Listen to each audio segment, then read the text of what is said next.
Hi అందరికి ఈరోజు మనం కరివేపాకు కారం చేసుకుందాం. ఎందుకంటే కరివేపాకు ఇలా తీసుకోవాలండి, ఇలా ముద్రాకు తీసుకోవాలండి. కడిగి మొత్తం వాటర్ లేకుండా కడిగేసి తుడిచేసుకుని పెట్టుకోవాలండి. ఇప్పుడు ఈ ఆకులు మనం సెపరేట్ చేసుకుందాం. ఇలా ఆకులన్నీ సెపరేట్ చేసుకుందాం. ఇక్కడ ప్యాన్ తీసుకున్నాను, ప్యాన్ లో ఆయిల్ వేసాను. ఇప్పుడు దీనిలో కరివేపాకు వేస్తున్నాను.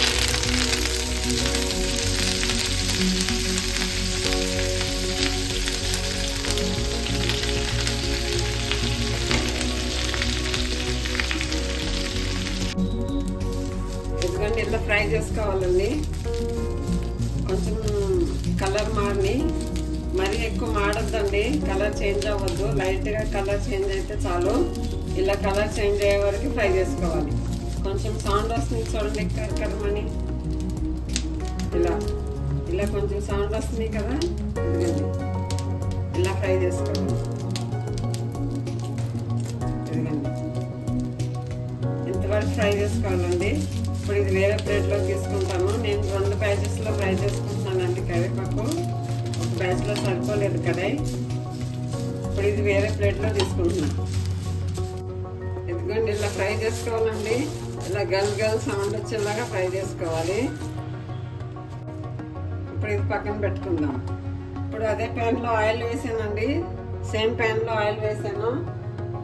ఇప్పుడు ఇక్కడ 2 టేబుల్ స్పూన్ శనగపప్పు, పచ్చి శనగపప్పు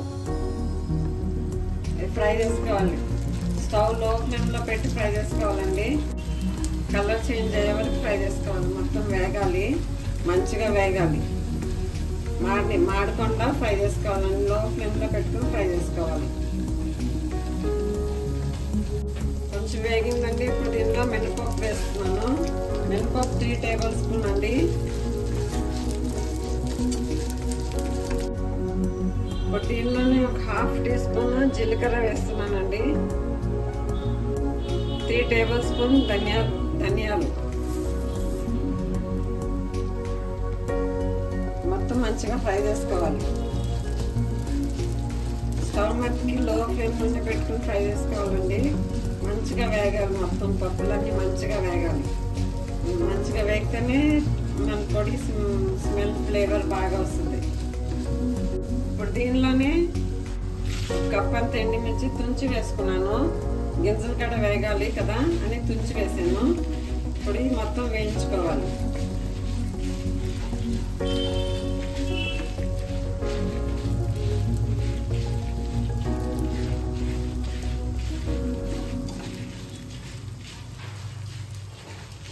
ఎందుకంటే వేగుతున్నాయండి. మంచి స్మెల్ వస్తుంది.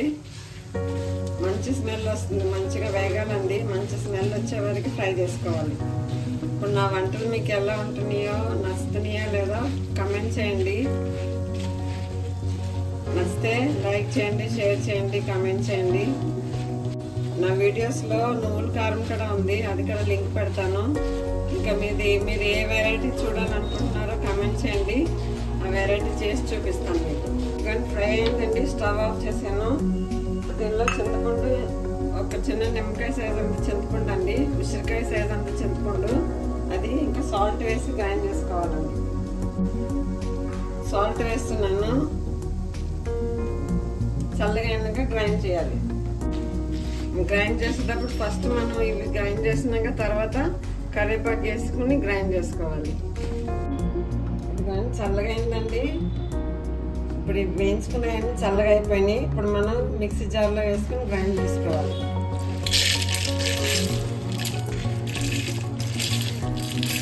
ఎందుకంటే ఇలా గ్రైండ్ అయిందండి.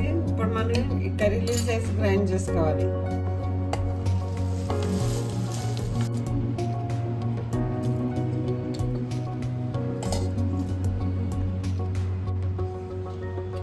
ఎందుకంటే ఇలా గ్రైండ్ చేసుకోవాలండి. ఇప్పుడు ఇంకా దీనిలో కొంచెం 10-15 వెల్లుల్లి రెబ్బలు ఉన్నాయండి. కొంచెం కచ్చాపచ్చగా గ్రైండ్ అవ్వాలి. అందుకని లాస్ట్లో వేసి గ్రైండ్ చేసుకోవాలండి ఇది. ఇప్పుడు ఇది వేసి ఒక 2-3 పల్స్ ఇచ్చి గ్రైండ్ చేస్తానండి. ఎందుకంటే కరివేపాకు కారం రెడీ అయిందండి. చాలా టేస్టీగా ఉంటుందండి. చాలా ఐరన్ రిచ్ పొడి అండి ఇది. మనకి బ్లడ్ హెమోగ్లోబిన్ తక్కువ ఉన్నా కూడా 1 month వరకు ఒక ముద్దలో నెయ్యి వేసుకుని పొడి వేసుకుని అన్నంలో తింటే కవర్ అయిపోతుందండి. హెమోగ్లోబిన్ సెట్ అయిపోతుంది. చాలా టేస్టీగా ఉంటుందండి. మనం ఈ పొడి దేనిలో తినచ్చండి. ఇడ్లీకి దోశలు కూడా తినొచ్చు. అన్నంలో అయితే సూపర్గా ఉంటుందండి. నెయ్యి వేసుకుని తింటే మరీ టేస్టీగా ఉంటుంది. చాలా బాగుందండి. చాలా కారంగా పుల్లగా ఉందండి. మీకు సాల్ట్ సరిపోకపోతే చెక్ చేసుకుని మళ్ళీ గ్రైండ్ చేసేటప్పుడు వేసుకోవచ్చండి. నేను కొంచెం ఎక్కువ సాల్ట్ వేసాను. చాలా టేస్టీగా ఉంటుందండి. ఇలా ఒకసారి ట్రై చేయండి. కరివేపాకు ఎక్కువ తెచ్చుకున్నప్పుడు ఇలా కరివేపాకు కారం చేసుకోండి. చాలా రోజులు నిల్వ ఉంటుంది. బయట పెడితే కూడా ఎయిర్ టైట్ కంటైనర్లో స్టోర్ చేసుకుంటే చాలా రోజులు నిల్వ ఉంటుంది. Thank you for watching.